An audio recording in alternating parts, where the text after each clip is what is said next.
Hello students, welcome to conceptual business studies solution. आज है हमारी वीडियो नंबर 38। लास्ट वीडियो में हमने मॉनेटरी बेनिफिट्स जो थे या फिर मॉनेटरी इंसेंटिव्स, जिसे हम फाइनेंशियल इंसेंटिव्स भी बोलते हैं, उसके बारे में पढ़ा था। आज हम पढ़ेंगे नॉन फाइनेंशियल या फिर नॉन मॉनेटरी इंसेंटिव्स। इसके साथ ही बच्चों हमारा मोटिवेशन का जो टॉपिक है वो आज फिनिश हो जाने वाला है। ठीक है, तो स्टार्ट करते हैं। नॉन फाइनेंशियल और नॉन मॉनेटरी इंसेंटिव्स। ये नॉन फाइनेंशियल है, इसका मीनिंग हम लोगों ने लास्ट वीडियोस में देखा था, मतलब पिछली 2-3 वीडियो के पहले हमने इसका मीनिंग देखा था। नहीं देखे हो तो आप पहले मीनिंग देख करके आओ। इसे मैं ओवरव्यू दे देती हूँ कि नॉन मॉनेटरी का मतलब जहां पर पैसा हमारा इंक्लूडेड नहीं होता है।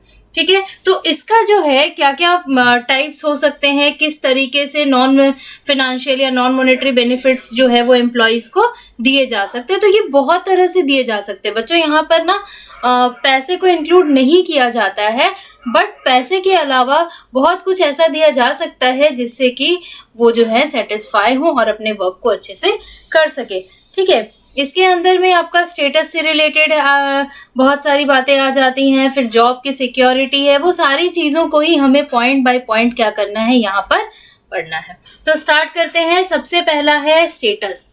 ठीक है, पहला टाइप जो है नॉन फाइनेंशियल का वो है status, giving a special rank और पोजीशन इन द ऑर्गेनाइजेशन। आपने अपने एम्प्लॉयज को अगर अपने ऑर्गेनाइजेशन में कोई एक अच्छा सा रैंक दे दिया, अच्छी सी पोजीशन दे दी है, तो वो पोजीशन क्या होगा, उसके स्टेटस को मेंटेन कर रहा है, तो ये क्या करेगा, तुम्हारा एक तरीके से मोटिवेशन का काम करता है। यहाँ पर पोजीशन जो दी जाती है उसके साथ साथ कुछ ना कुछ जिम्मेदारी आती है बच्चों। तो जब जिम्मेदारी आती है तो हमने पढ़ा है प्रिंसिपल्स में कि अथॉरिटी के साथ साथ रिस्पॉन्सिबिलिटी के साथ अथॉरिटी भी आती है। तो जब वो अथॉरिटी मिलती है ना, तो एक ट्रस्ट बिल्ड होता है कि हमें जो है उस ट्रस्ट को नहीं तोड़ना है, और वही जो नहीं तोड़ना वाली बात आती है ना, तो वो क्या करता है, आपको मोटिवेट करता है कि आप अपने वर्क को अच्छे से करो। नेक्स्ट आता है ऑर्गेनाइजेशनल क्लाइमेट। हमारे ऑर्गेनाइजेशन का क्लाइमेट कैसा है, वो हेल्दी क्लाइमेट है या फिर अनहेल्दी है। तो हेल्दी होगा तभी तो मोटिवेट करेगा, अनहेल्दी होगा तो मोटिवेट नहीं करेगा ना। तो यहाँ पर refers to relation between superior and subordinate. हमने देखा था कि coordination is the essence of management. देखो, हर चीजें एक दूसरे से रिलेटेड है, तो सुपीरियर और सबॉर्डिनेट का ना रिलेशन अच्छा होना चाहिए। तो वही बताता है ऑर्गेनाइजेशनल क्लाइमेट। अगर वो अच्छा है तो वो हमारा नॉन मॉनेटरी इंसेंटिव का वर्क करता है। यहाँ पर देखो, सुपीरियर क्या करता है, show positive attitude. Positive attitude अपने सबॉर्डिनेट के लिए वो दिखाता है, क्योंकि अगर वो पॉजिटिव एटीट्यूड दिखाता है तो उसके सबॉर्डिनेट क्या होते हैं, मोटिवेट होते हैं। पॉजिटिव एटीट्यूड में तुम्हारा क्या हो रहा है, सबॉर्डिनेट जो है वो मोटिवेट हो रहे हैं। थर्ड आता है हमारा जॉब इनरिचमेंट। देखो, इसमें क्या बता रहा है कि to offer greater variety of work. Greater variety, ध्यान देना इसको, मतलब एक ही काम जो है बार बार करते करते कोई भी एम्प्लॉय जो होता है ना, मान लो अगर आप ही को मैं एक ही काम बार बार देते जाऊं, एक ही चैप्टर को बार बार पढ़ाऊं, या आपको बोलूं एक ही क्वेश्चन को बार बार लिखो, है ना, तो क्या होगा, कुछ क्रिएटिविटी नहीं रह जाएगी, कुछ चैलेंजिंग नहीं रह जाएगा। वैसे ही एम्प्लॉयज को अगर एक ही वर्क दिया जाए तो वो अच्छे से उसको नहीं कर पाते, इसलिए क्या किया जाता है, उन्हें वर्क जो है वो चेंज करके दिया जाता है। तो वही यहाँ पर कहा जा रहा है कि अगर ऐसा किया जा रहा है तो वो कहीं ना कहीं एम्प्लॉयज को मोटिवेट करता है।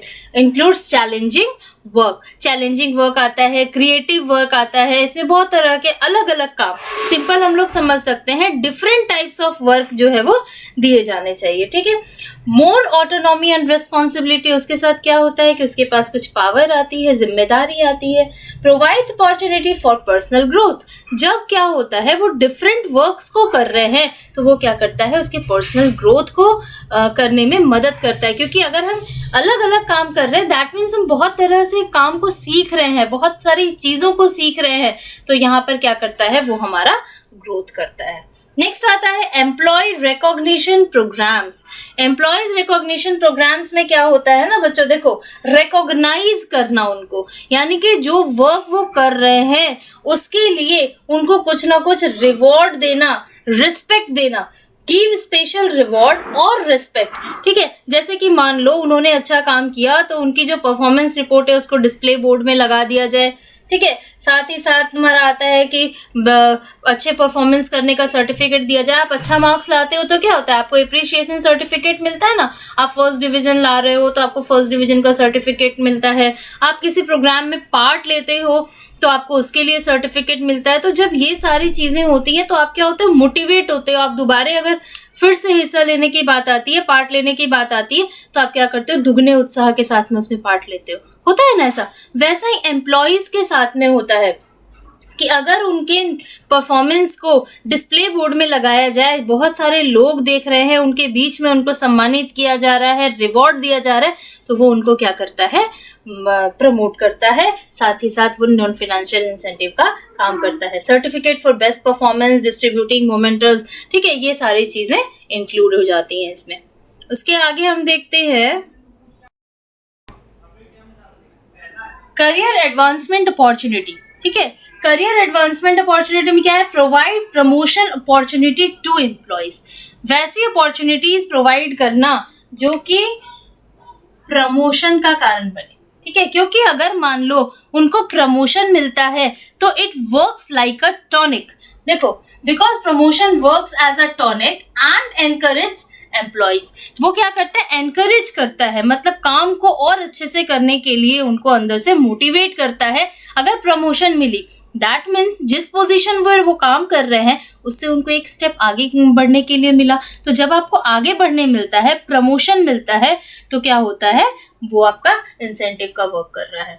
जॉब सिक्योरिटी, ये भी बहुत जरूरी है। एम्प्लॉइज अगर अपने जॉब को लेके सेटिस्फाइड होते हैं तो वो दुगने उत्साह से काम को करते हैं, ठीक है। तो गिविंग परमानेंट लेटर, ठीक है, किसी भी ऑर्गेनाइजेशन को ये बताना एम्प्लॉइज को कि you are permanent in my organization. जब ऐसा पता रहता है तो वो पूरी तरह से क्या होता है, डेडिकेट होकर के वर्क को करता है। यहाँ पर हमने प्रिंसिपल्स जो पढ़ा था उसमें टेन्योर पढ़ा था कि जो स्टेबिलिटी होती है, टेन्योर में स्टेबिलिटी होनी चाहिए, ठीक है।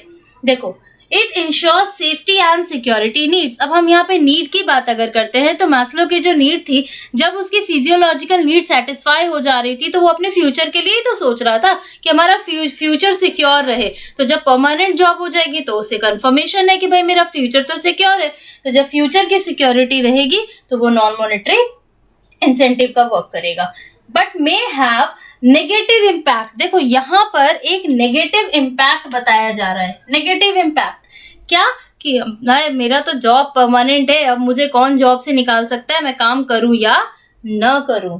ये प्रॉब्लम जो होती है, दैट मीन्स एम्प्लॉय में लॉस इंटरेस्ट इन जॉब, ठीक है। वो अपने काम में इंटरेस्ट, कुछ एम्प्लॉयज ऐसे होते हैं जो कि अपने काम में इंटरेस्ट को खत्म कर देते हैं कि यार सैलरी तो मुझे मिलेगी, अब मैं काम करूं या ना करूं उससे मुझे क्या फर्क पड़ता है, मुझे आज ऑर्गेनाइजेशन में इतने साल हो गए, मैं परमानेंट हूं, मैं काम करूं या ना करूं उससे कोई भी फर्क नहीं पड़ता। तो ये बच्चों यहाँ पर इसका एक माइनस पॉइंट हो जाता है। तो हर चीज के मेरिट्स डिमेरिट्स होते हैं, उसको मेरिट्स में कन्वर्ट करना हमारे ही हाथ में होता है ना। एम्प्लॉय पार्टिसिपेशन, अब देखो यहाँ पर ये क्या होता है, involve employees in decision making. जब आपको, यहाँ पर हमने क्या देखा था कि उसे सम्मान की जरूरत होती है ना। एम्प्लॉय जो होता है वो अगर उसे सम्मान मिलता है तो भी वो क्या होता है, मोटिवेट होता है, ठीक है, हमने ये देखा था।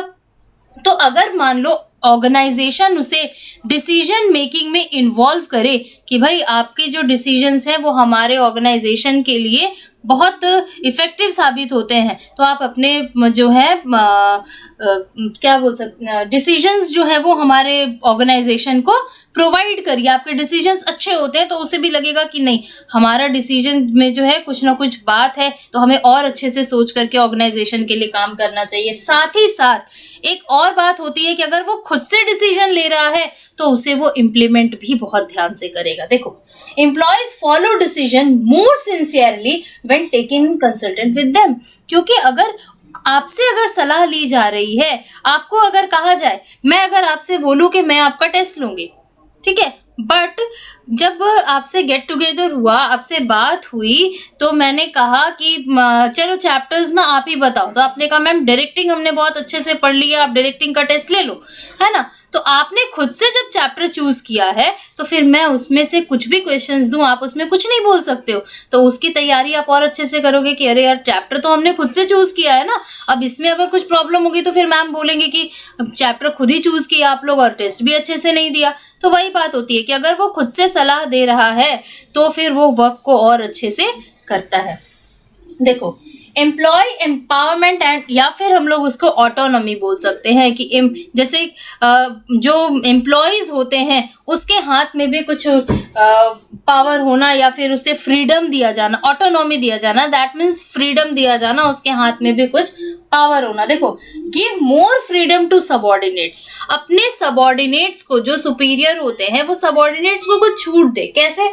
तो it develop confidence in them, बोले कि हाँ आप करो, हमने आपको कहा कि आपको 1000 यूनिट का प्रोडक्शन करना है, बट कैसे करना है वो आप जानो, वर्क एफिशिएंटली होना चाहिए।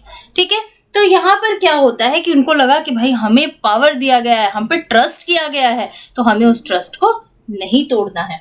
तो यहाँ पर क्या होता है, उनके अंदर में कॉन्फिडेंस डेवलप होता है and try to prove that they are performing their best when freedom is given to them. बोला जैसे काम करना है करो, बट हमें एफिशिएंटली वर्क चाहिए। तो यहाँ पर कह दिया गया, और जब आप पे ट्रस्ट करके आपको दिया गया है काम तो आप उसे बेहतर तरीके से करोगे। तो ये हो गया बच्चों हमारा नॉन मॉनेटरी इंसेंटिव। तो यहाँ पर हमारा मोटिवेशन का पार्ट खत्म होता है। नेक्स्ट क्लास में हम लीडरशिप स्टार्ट करेंगे।